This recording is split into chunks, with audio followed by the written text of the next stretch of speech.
What is your path to Dharma?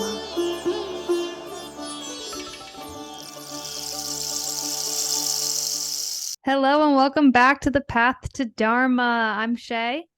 And I am Shannon, and we are really excited to talk tonight. I mean, I don't know about you, but I have been obsessed with the Bhagavad Gita. I've been obsessed with Krishna. I cannot stop listening and reading, and everything I'm reading is blowing my mind. I'm still there, you guys. Like, wow. Yeah, and for me, like I knew we were recording tonight about chapter 4 and I had all the intentions to reread chapter 4 and then I didn't reread it. I've read the Gita altogether like I don't know 5 or 6 times all the way through at this point. And so just now we were like getting ready and I started reading it and I remembered what chapter 4 was and I'm like, "Yes, let's talk about it." But before we begin, I just want to call in the energies, take a moment to ground our energy. To thank Krishna for being here with us, to invite anybody from the other side who loves us unconditionally and wants to be here with us as we chat today. Our ancestors. And may we be divine vessels for knowledge to flow. Let's get into it. Let's do it. I am so excited about life. And part of it is just what's opening up in my mind and just how utterly magical I felt. So I've been making these little deals with Krishna all over the place. And I was thinking about it. It's like I'll make this deal with him like, "Hey, I'm going to do this."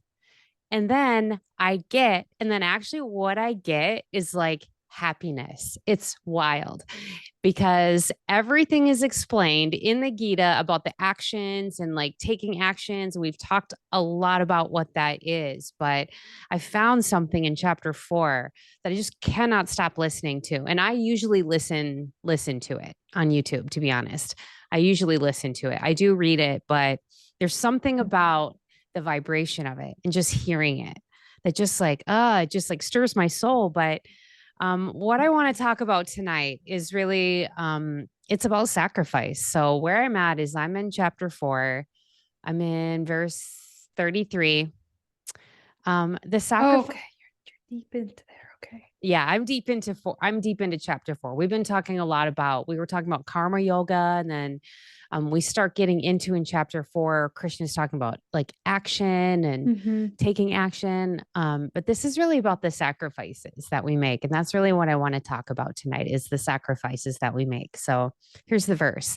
The sacrifice performed in knowledge is better than the mere sacrifice of material possessions. After all sacrifices of work accumulate in transcendental knowledge.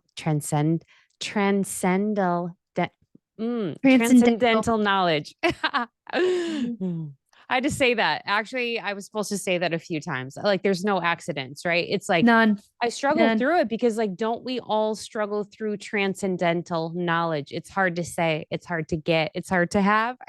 So I ask myself, like, this question, just something like, what is it that I'm supposed to sacrifice to get this beautiful eternal knowledge? Because, like, I'm there for it. Do you know what I mean? So that's really what I want to talk about. What does Krishna mean here? What are we talking about here? And when we think about this beautiful, last time we were talking about the story of, I think it was Krishna's aunt that was feeding him the banana peels and just how it was like pure devotion. So I ask myself, what kind of sacrifice would Krishna accept from me? Do you know what I mean? Me, just like this random like person. What can I possibly sacrifice? What do I have? But here in this verse, I think what I'm hearing being explained to me is that I don't have to actually sacrifice anything material. I don't have to sacrifice, like go to a place and like make physical sacrifices necessarily. I can sacrifice something. And actually, Krishna is explaining in chapter 4 about how he'll accept everything, anything, right? So if the sacrifice that I'm making is like, I sacrifice anything that I wanted to do, anything my ego was planning on, anything like I had a plan of who I thought I might be and what I might do, I'm willing to sacrifice that to Krishna for pure happiness, and whatever happens is like it's none of my business. It's literally none of my business. It's like, I just want to give it up, give it to Krishna and let him handle it. Like, let him take my life. And I'll just like float along in the back of the chariot and just do and just listen and do this. And it's like, Krishna's like, do that. And I'll be like, okay, I'm doing it. Is that a sacrifice that's like, I don't know, worthy? Is that something that can be accepted? I don't know. What's your thoughts about that, Shae? What I'm thinking about is earlier in the chapter, he's talking about what service is. Yeah. And he talks about that throughout the Gita. But what's coming to mind is like this whole idea of we don't need any type of material to be of service, right? All you have to do is be of service. And if wisdom is greater than any material thing that you can sacrifice to Krishna, then isn't like our service just enough? And I think about all the ways that we serve others, we serve ourselves, and how we can make everything that we do an act of service as a sacrifice to Krishna. Every single thing. I mean, whether it's eating, whether it's, taking a walk from here to your car, everything you can do as a sacrifice to Krishna if you're moving through in a way of service. And not even just service, but in a way of love or appreciation or whatever it is. I don't know what when we talk about sacrifice, for a second I was about to say like, oh, I would sacrifice my pride for Krishna, right?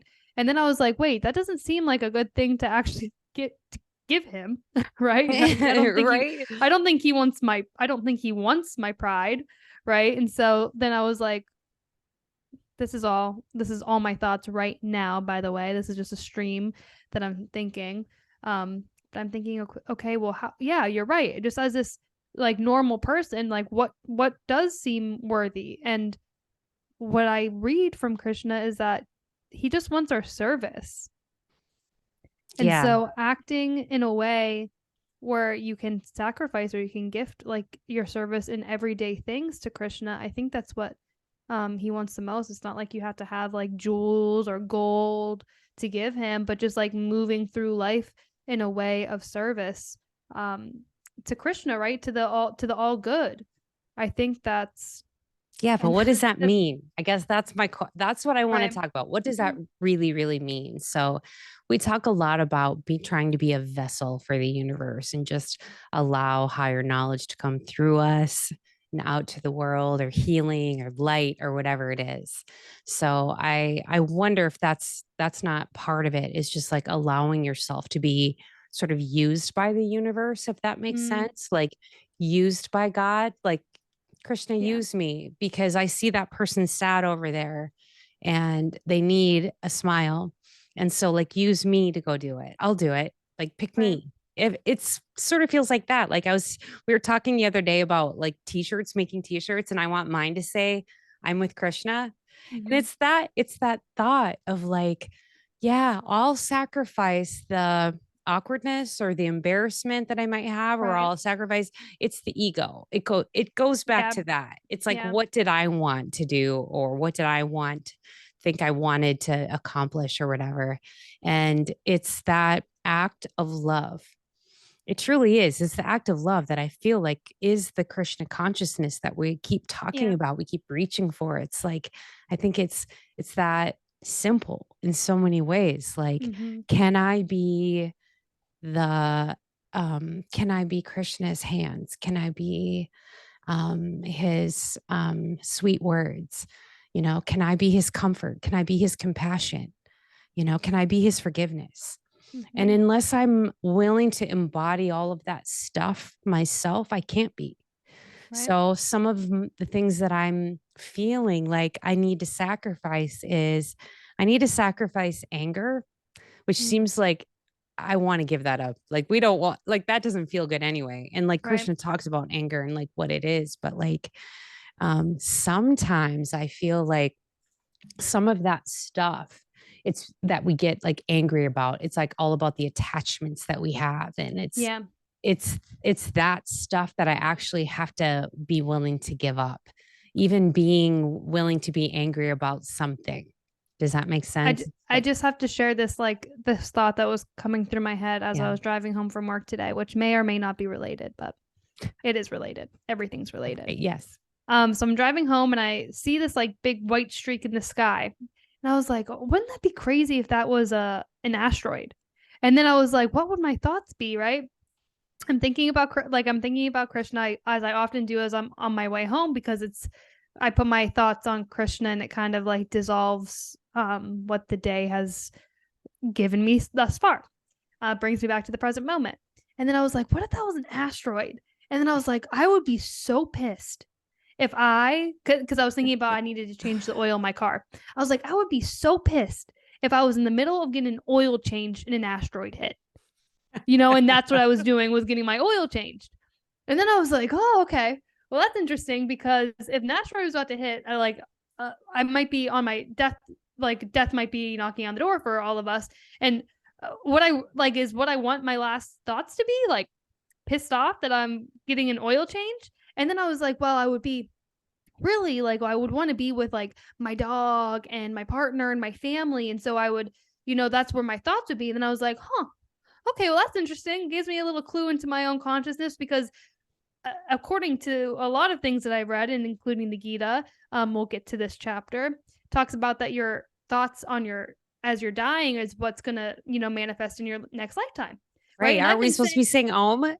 Yeah, exactly. So all this is running through my head, right, as I'm driving home. And I was like, oh, so interesting, right? That like, and then I start chanting the Hare mantra, or the Hare Krishna mantra, like out loud as I'm on my way home. And I was like, that's what I want to be saying as if an asteroid's about to hit. Like, how can we get into that state where like that's just where we go, like all the time? Instead of my thought of being like, I'd be pissed if I wasn't getting an oil change, and like, oh, but I would really be upset because I wasn't with these people.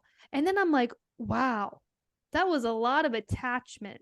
Like all of that string of thoughts was like all me being attached to some material, earthly objects.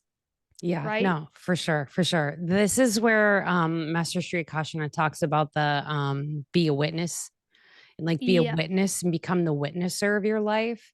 And when you can just see everything in a state of neutrality, and this is definitely what Krishna's talking about in the Gita, like when you can see it in the state of neutrality.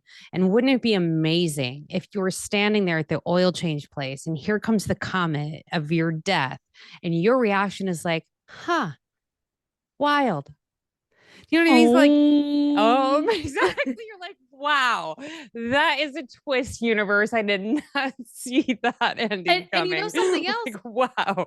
It's almost what you were talking about is, I heard this thing, and I think I've shared this on here before. I can't remember.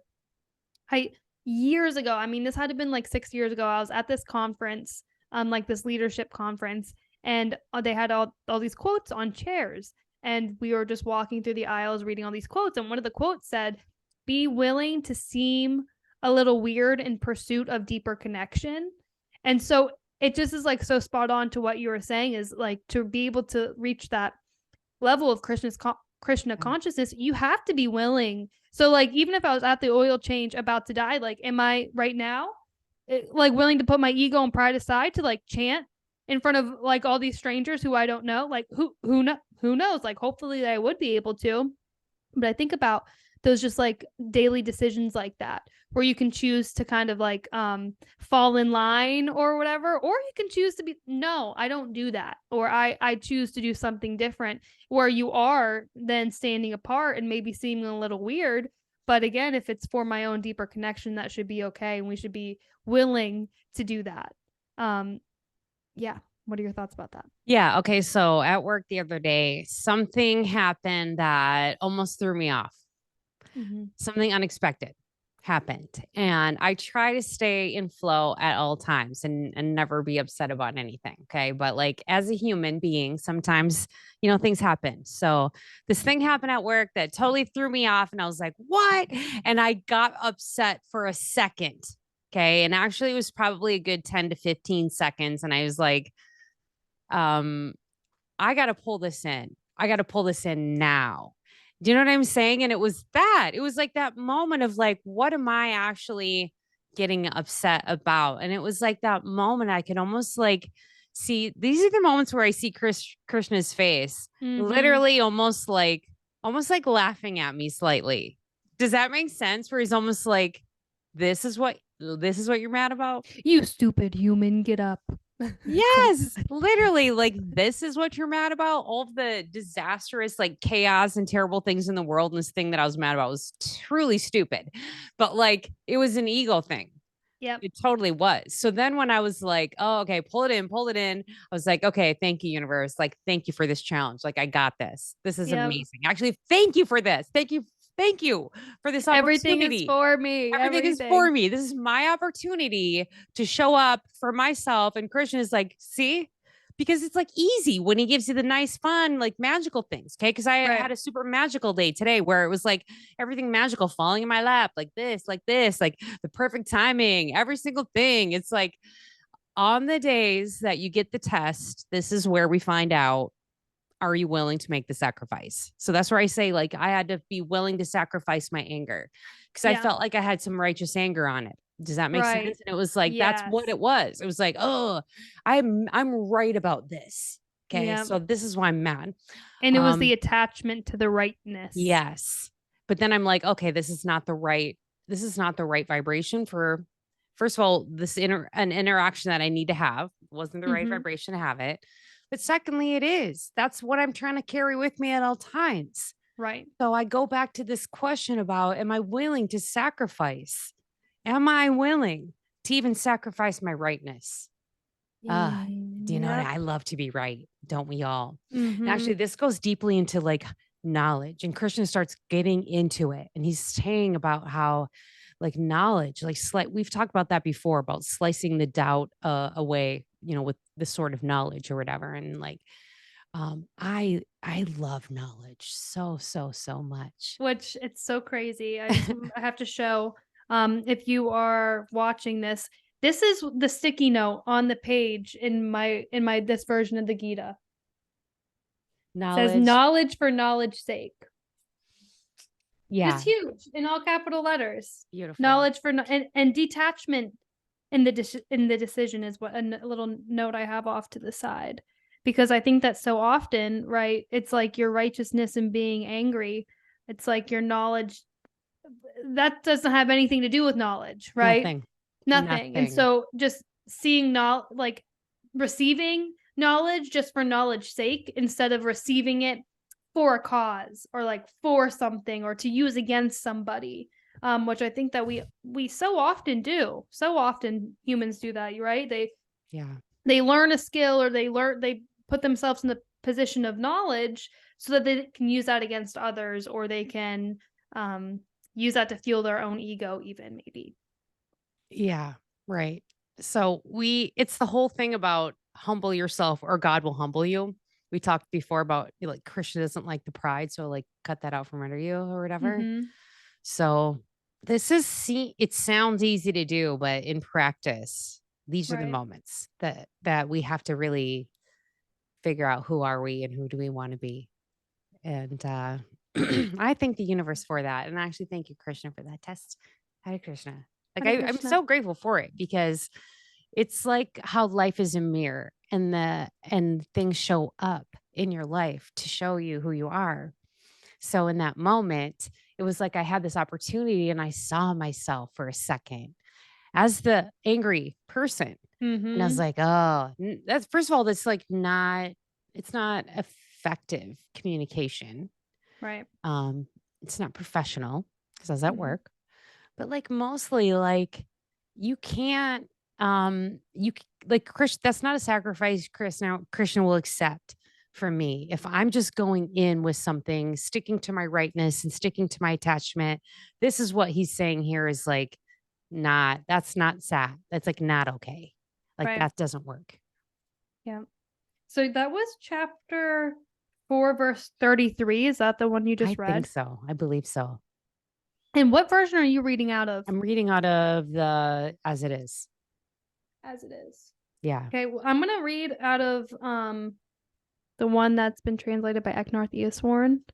I'm going to Okay, yeah. read verse 34, chapter 4, verse 34. Okay. And actually, I'm just going to reread verse 33 because it's just so good. Yeah. Okay. And then I'll continue. The offering of wisdom is better than any material offering, Arjuna, for the goal of all work is spiritual wisdom. The goal of all work is spiritual wisdom. Okay, let's sit on that for a second because, like, we were just talking about knowledge and rightness, and isn't wisdom so different than that? Like, Yeah. it's a type of knowledge for sure, but to be wise, how is wisdom different than just knowledge? Well, I feel like wisdom is something that's just born in you innately. I think about it like it takes a level of courage and like willpower to surrender to your innate wisdom. To really trust what's being told to you. I feel like wisdom like sits in your body, and not even sits in your body, like sits in your soul, is carried with you through this lifetime and the last lifetime and lifetimes to come. I agree with that, and I love that. I think wisdom is like how you carry out knowledge, like Mm-hmm. how you go about it, because you can know all the things in the world about something Yeah. and not have wisdom about how to apply it or use it or how it will better kind of humanity or yourself or whatever it is. So I love this. I love this thought about wisdom and just wisdom being the thing that we're supposed to be striving for. And it's that wisdom we have to be able to be able to truly sacrifice and to be able to like give our hearts and our souls and our lives over. You And I have to even have the wisdom. going back to that saying I about be willing to be a little bit weird in the pursuit of deeper connection. When I think about the people in my life or like, presentations I've gone to, anything like that, anybody who has done that, right, been willing to seem a little weird in um pursuit of that deeper connection, it's like that's the wise person, Yeah. who like can deliver the thing. And some people who may have thought that was weird if anybody else did it is like receiving it from this person who is like showing up with the wisdom and giving that. Yeah. I feel like the more I've doubled down on my weirdness, it's like, first of all, the more content I've gotten, the more peaceful I've gotten. And to me, it almost doesn't matter how it's received. And Yeah. to me, that's a Yeah. wisdom in itself. Like I Yeah. was almost saying, like if I just give it up, it's not even my business what people do with it. Right. And I think that's part of like the detachment that you have to get to be wise, to have wisdom. You have to be able to detach from it because just do you ever like just know something and you just like don't say it, Yep. and there's just a certain satisfying sort of feeling of just knowing. I know. If you know, you know. It's like that, right? Mm-hmm. And you don't Mm-hmm. even have to say it. Mm-hmm. There's something in that. There's something to that. It's like where if you have to explain the joke, it's not funny. Like where if you Right. have to explain the wisdom, Right. well, there's something lost. There's something lost there because wisdom is it's an energy. Yeah, I agree. It feels like wisdom is what we're going for, even though there's a lot of talk about like knowledge, and Krishna talks about knowledge and like how important knowledge is and um how he really values knowledge. Mm-hmm. But knowledge without wisdom is like faith without works is dead, to quote some Jesus things. Yes. And he will continue on here. Which, yeah. The goal of all work is spiritual wisdom. Okay. So that's Yeah. like, yeah. Verse 34. Approach those who have realized the purpose of life and question them with reverence and devotion. They will instruct you in this wisdom. Yeah. I So, like, remember. isn't that true? It's like that's who you learn from. You learn from the person who has realized the purpose of life, Yeah, that's it. right? Yeah, for sure. And I think about people who put themselves out there as like coaches and, um, that kind of thing, healers. And when you see that they themselves are not really healed beings, or they themselves really aren't, then to me, it's like they're less valuable. Mm-hmm. So Mm-hmm. that is where I feel like part of the wisdom of what we're being told here is to seek the wisdom from people who have it, Yeah. and Yeah. to be discerning in who you take it from, because there is a Yeah. lot of people who are out there offering various wisdoms for Right. various reasons. Okay. And even just today at work, I was talking to somebody about like the charlatans, like the psychics or the readers or people like that who take people's money and just feed them garbage Whatever. back. Yeah. Right. They're just taking the money. They're doing it for the money. So this person was saying, yeah, I just was like making this stuff up. So I don't believe it. I was just going with it because like I was trying to make my girlfriend happy at the time. So I just went with it and it was totally fake. And I was like, yeah. So person was like taking their money and happy to take the money and like, Mm-hmm. and I feel like there's definitely those out there that exploit this for money. And wasn't there a part in there we were talking about before that was saying about those who take Like the m- fakers. the fakers, the Yeah. fakers. So you can have knowledge about how to do something, I guess is my point, and still not use it in a way that's right. Because Right. that's like enriching your own self. Not that Mm-hmm. people who do that need to eat and they need to make money and you should pay them for their time if they're going to do readings that are real. Like, I don't mean to like be saying that. All I'm saying is that be discerning Right. and what you're getting. And to me, I always go back to this thing that I learned actually in the Book of Mormon, weirdly. It's a couple things that I took from that. It's super weird.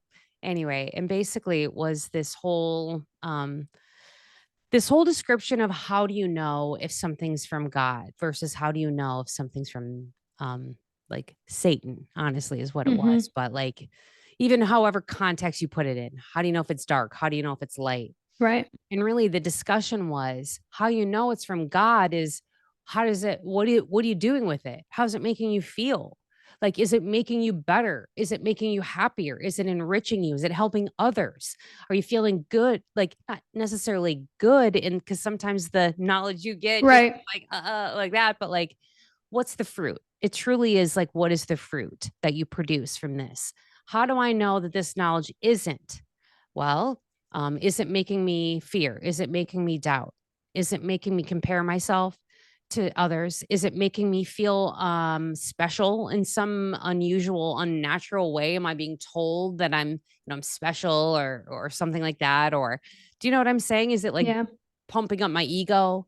If Right. that's what it is, then I can be sure that this is not something I should follow. Right. That's really what it is. So if somebody's feeding you something, like sometimes you'll hear people like on the internet being like, "Oh, well, I was told by this person on TikTok that I have I've been cursed." And like they'll take this curse off me if I just like give Right. them this Mm-hmm. things or whatever. And I get it. People get into a fear vibration when somebody tells them that, but to have the wisdom, okay, is when you know, yeah, that's not real. You know what I'm And saying? It's like you yeah. need the wisdom to be able to be like, yeah, that's not the best place to go. Number one, for a reading. Mm-hmm. But like, secondly, you got to know who you're talking to. You got to know basically where you're receiving the knowledge from. So before we were also talking about spiritual masters and spiritual mastery, and that's why. Yeah. That's why people go to the spiritual masters. That's what Krishna actually says here. So Yeah, exactly. I mean, yeah, what he's saying is to receive the wisdom, seek out the wise, seek out the wise. Seek out the you know? wise. And Yeah, that's really it. He continues on in verse 35 to say, once you attain it, you will never again be deluded. You will see never. all creatures in the self and all in me. And like, it's just so true. I think about, oh, it makes me like very emotional. I can feel it in my whole body, but I just think about when I at first had the spiritual awakening and I started and Krishna really entered my life, like how, yeah, I can see Krishna in literally everything. Yeah. I mean, to the point where I can just merge with an object if I'm meditating or being with it for so long. Like, it's just so beautiful because we really are all made up. And when I say all, I mean all. I mean this microphone, I mean this flag behind me, this plant behind me, this painting behind me. Like, all of us are made up of the same material, same things. We're earthly beings. So it's just so beautiful. And it seems easy, right? And then when you were talking about, there's a lot of people out there who say that they're wise who may not be wise. And so that's like one of the first steps is to, learn that discernment so that you can seek out the wise, so that you can receive the wisdom. And that's honestly what I love about this book so much, is that it's like we get to read this story and we are seeking out the wisdom of this wise being, Krishna, who is, thank goodness somebody wrote this down, right? And we get thank goodness someone translated this, like, so that I could read it. It's just, it's such a beautiful, beautiful gift. Yeah, I'm obsessed with it. Honestly, I cannot stop reading it and just like thinking about it. Yes, He yes. continues. Oh, keep going. Go ahead. Go ahead. Even if you were the most sinful of sinners, Arjuna, you could Yes. cross beyond all sin by the raft of spiritual wisdom. As the heat of a fire reduces wood to ashes, the fire of knowledge burns to ashes all karma. Nothing in this world purifies like spiritual wisdom. It is the perfection achieved in time through the path of yoga, the path which leads to the self within. I'm reading the next part too. It's just so good. I freaked out when I read that part, by the way. I just read that like 20 minutes before we came on and I was freaking out. Nothing in this world purifies like spiritual wisdom. Yes. Yes. Those who take wisdom as their highest goal, whose faith is deep and whose senses are trained, attain wisdom quickly and enter into perfect peace.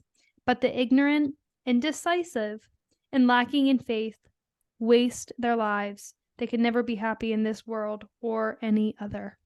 Yeah. And for Wow. me, I remember like reading that indecisive bit. And for me, that's been such a struggle in my life, is like my indecisiveness. I'm the middle of 7 kids. I've been very trained in this avatar to seek out the advice of others, or seek out like what others think I should do before I do it.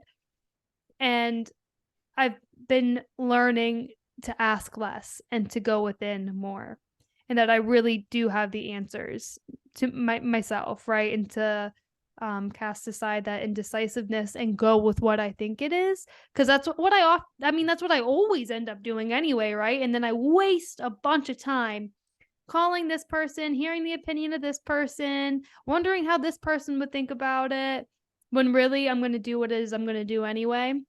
And how many people waste their lives doing that, wondering what they should do in every aspect of their life based off of the thoughts of someone else. It's when you go try the dress on, the first dress, and you love it and you're like, oh, I'm not sure. And then you try 15 more dresses on and you buy the first dress. Yep. Because you had it. Yep. Because you had it. Yeah, it's a challenge, I think, for all humans to be able to really be able to sink in to something and go for it. I don't know. And this is right where I have written detachment in the decision. It's like so often we're attached to how that decision is going to turn out, whether it's the fruit of it, whether it's this attachment to how others are going to perceive it. Yeah. Screw it. Like, we make split decisions all the time. All the time. Why not just do the thing and be detached from it? And it's gonna, you're gonna have to make another decision in 10 minutes. It literally doesn't even matter once it's done. Exactly. It's wild when you really get to, that's how magical life can get, when you can really get to that. Yeah. Where you're just totally letting it go. And like, for me, my personality is like, I'm an all in or all out person, and I always have been. So I will go deep. I will. And like, my challenge has been pulling back, because I'll like go in a 10,000% in. And like, if it's something that isn't wise for me, then I'm like backpedaling. I'm like, oh, damn, wait, whatever. I jumped to the bottom of the pool already. Like, I'm not hesitating. I just like jump in, and then I'm like, oh, damn, like, what did I do? I got to get out of this now. So I feel like that's just part of whatever, struggles my spirit has to work through in this lifetime. How many caves we sat in like how many lifetimes have we earned enough wisdom to be even having this conversation, to be real, to Yeah. even be talking about this in any way that like seems like it even makes sense whatsoever? We've had to have heard this or learned this or been here before, Sitting so in at that least one cave right now. yeah, exactly. So that as we're talking about it now, we can have at least a certain level of spiritual wisdom to maybe even get it, even Yeah. slightly. So it's that whole thing of like, how many lifetimes do I got to sit under this tree? And then God's like, well, you're going to sit under the tree for 5 more lifetimes. And so, like, my reaction can be like, oh my God, 5 more lifetimes, forget it. I'm out of here. And I can get up and walk off. Or I can be like, only 5 more lifetimes? Are you kidding? That's it. I'm down. Like, go, let's go. Like, I'm already four lifetimes and 3/4 in or whatever. You know what I'm saying? So it's Yeah. like, it's that, So I go back all the way back to my first thing about like the sacrifices that we make. And what do we sacrifice to get the wisdom? What are we sacrificing? Sometimes we sacrifice some blood, sweat, and tears for wisdom. I'll say that Yeah. because so many times we got to learn it the hard way. I'll just say that for myself. Learning it the hard way is when you didn't listen to yourself and you did it anyway because your ego or peer pressure or competition, or you just couldn't say no, perhaps bad boundaries, Yeah. and you did the thing anyway. And then you're like, then you're swimming backwards because you weren't willing to give up the embarrassment of saying no or all the things. You weren't willing to sacrifice that in a Yeah. moment. So Yeah. you don't get the reward then. You don't get it. Yeah. But then you can get it back. I mean, when he says there, even if you're the most sinful of sinners, Yeah. you could cross beyond all sin. So I always remind myself of that Yeah. in those moments where I do feel like I'm backtracking. I'm like, wait a second, I can remember, I can show back up. I got to read this last paragraph in Yeah. this because I just love it. It just rounds it all off. And I know we only really read, this second half of chapter 4, but is what it is. That's what we were supposed to read, right? Okay. So this is chapter 4, verse 41. Those established in the self have renounced selfish attachment to their actions and cut through doubts with spiritual wisdom. They act in freedom. Arjuna, cut through this doubt in your own heart with the sword of spiritual wisdom. Arise, take up the path of yoga. Which this is where sometimes I get like I am a yoga teacher, right? So I teach asana to the public. Sometimes I have this such a it's like almost cognitive dissonance in my head about like, okay, well, I'm teaching these postures, right? But I'm also reading these books. And in these books, they're saying nothing about the postures.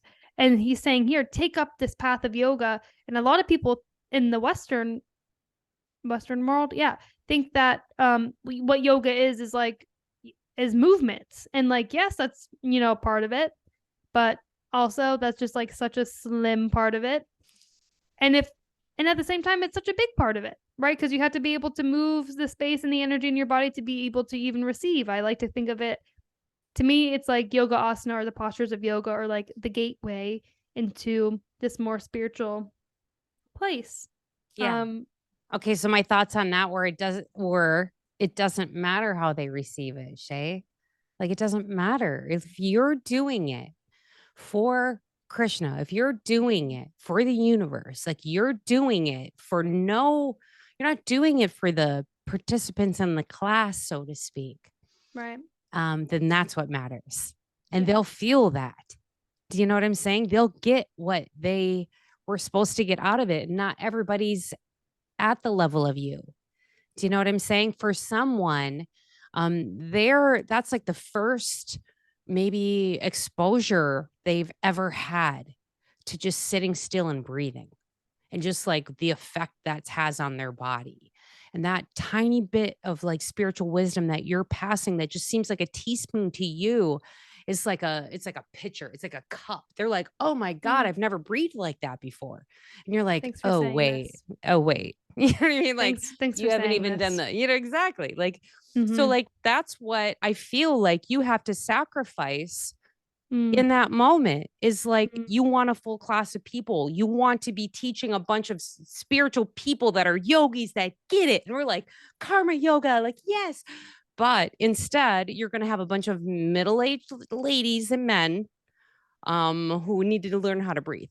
And that's what you're supposed to be doing. And that's exactly where you're supposed to be. Yeah. And I do, and I love doing it. And I do, You do. Yeah. Sacrifice that as a service to Yeah. Krishna, right? Service to the overall good and consciousness of the collective. Everything we I do. love doing it. Everything we do. So if we're doing every single thing we're doing, we're supposed to be doing it in that consciousness. Arise, take up the path of yoga. And I just see him like cutting through the doubt and the indecision with the wisdom sword. Seriously, I my heart. absolutely love it. Seriously. It's like I just want to like grab onto his hand and just like let him pull me into the battle. I don't even know. And it's like, how they say this is the what are they, like, the song of the god? Is that what it The is? divine And it's song. like the divine song. It's like, it's so true. Just to read these beautiful words, and this is the translation. Like, I can't imagine if I actually understood Sanskrit. I know. And to be able to, I've listened to a lot of it in Sanskrit, just like in the background of things. Same. Just doing something and playing it in the background. And it feels like just a beautiful transmission. Yes. But even these words, even this translation, it's like, I just want to keep reading these things over, and they just are so satisfying. And the imagery that it portrays and this wisdom that is like penetrating me is just, it's unreal. It's so good. So good. I mean, to me, that's what the love of Krishna feels like. That's what it is. It is that liberation. It is that freedom. It's like, what? Like, wow. Thank you. Like, tell me more. You know what I mean? It's what a relief to not have to worry about my ego. That thing is exhausting. Right. Like, live in freedom. Thank you. Like, I don't want to care about that anymore. I don't want to care what people think or worrying about like propping up anything at all. If I can just live in the freedom of like, just kind of going back to the witness of my life, like I offer it up. Every single thing I do, just like use me, universe. Let me be your hands and your eyes and your ears, and like I'll do the thing. It doesn't matter to me. And I think that's, since I've been doing that, I literally feel like nothing can shake me. You know what I mean? I say that. And then at work the other day, I was mad for 15 seconds. Well, and when you said that you recovered in that short amount of time. I did Like recover. Abraham Hicks always says, like, you got 17 seconds, right? And you, after that 17 seconds, you're either diving into that hole or you can redirect your thoughts, but you only have 17 seconds. I literally jumped up and down in a circle, like ran around a little bit. And I was like, okay, fill it in. No, you got this. Thank you, universe. This is a gift. This is a gift. So that's the wisdom, is like understanding and seeing it all as a gift. So I just ask us, if you've made it this far into this podcast, us that think about this, that care about this, that want to live our lives with this Krishna consciousness, I just ask us to think about all of the many ways we can sacrifice ourselves for Krishna, for the collective, for all of us, so that we can make this whole entire existence, this experience that we're having, so much better and easier. Because that's really what we're not usually willing to do. We want to be right. We want our egos to be important. We want to be special. Yeah. And so if we can all get to that place where we're just like in that place of like sacrifice and just like ease, I just want to get in the boat of knowledge and skim across the water toward eternity. Moving through and in that place of freedom and wanting that for others Yeah. gifting that to others and allowing others to live freely as well Yes. without judgment, Without judgment. Right. how huge that is and how freeing that is to you to like be in relationship with another person and allow them the freedom to move freely. So freeing to you as well. I think that's what this Krishna consciousness is all Yeah. about. I'm right, is like coming into community with people who really understand that. Yeah. And so that you can move and you can make mistakes. And it's like, it's no big deal. Hop back on the boat or, Yeah. come along and we got this. Right. Like I can be forgiven for actually just like having a hot second of being human. Yep. You know what I mean?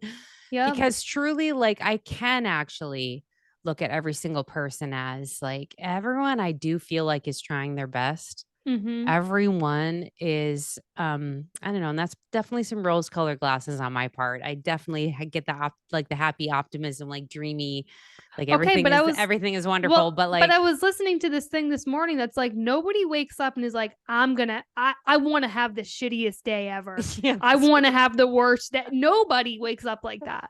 It's true. Nobody. Yeah, And so, yeah, nobody. you can have negative thoughts, but I think you're right. It's like, Yeah. So I just got to be willing to be like, I don't compare. I'm not going to be mad. So what if I feel like I'm right or whatever? Like, do you know what I'm saying? I have to be able to have the ease of to let them be different, let them have a different opinion than me, let yeah, them disagree, let them think I'm like a complete nut job. It doesn't like it's my gift to be able to say, thank you for that. And going back to that story of Buddha when that person was like approaching him and saying all these bad words to him and these terrible words to him. And Buddha just is like, well, if somebody gives you a gift and you don't accept it, whose gift is it? Well, if you didn't accept it, I guess it's my gift. And he's like, like, no, thank you for your gift.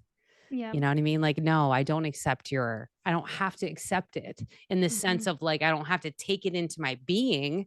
I can Mm-hmm. accept it in the sense of like, okay, that's your gift that you're trying to give away. That looks tough, but like, no, thank you to me. Yeah.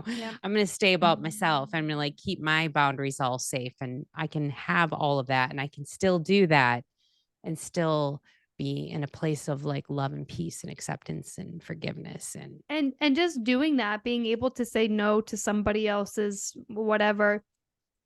It's that image of that wisdom sword, yeah, like yeah, cutting right through the situation, and it's like, oh yeah, that must be tough. Well, no thanks.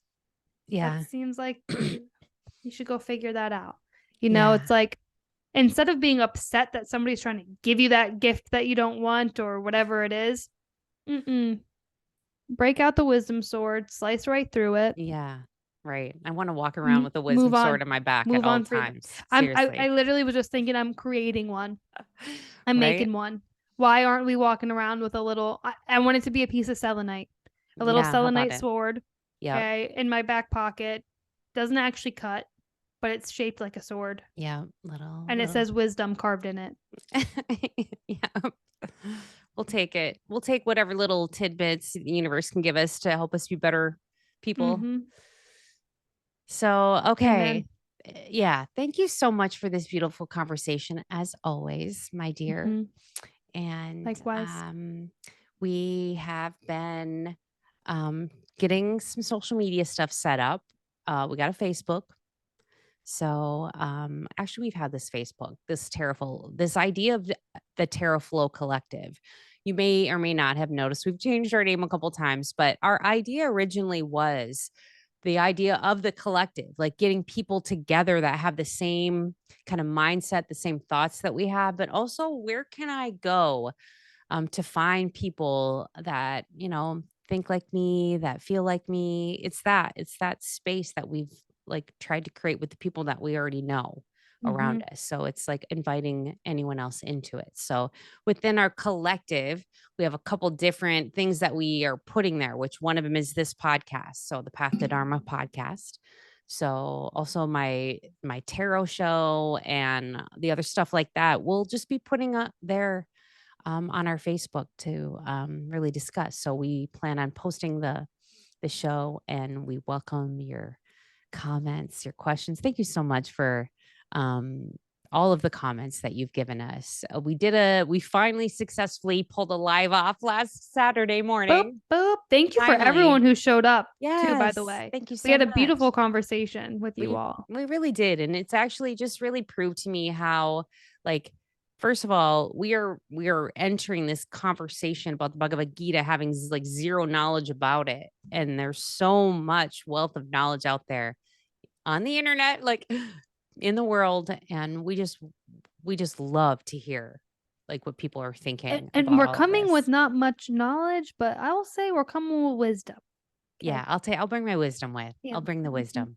Yeah. The wisdom sword. But it's the knowledge and the wisdom that we want to share with everybody. So thank you. And we want to gain from others too. You know, others who Absolutely. know more. We're seeking out the wise as well. And so that's who we're hoping to call into our collective. So we would love to connect with you further. You can look up TerraFlow Collective on Facebook and join our page. I think you just like the page, if I'm correct. We're still figuring this out. But we will be posting our YouTube videos there. And we'll also be going live on Saturdays. That's our intent anyway.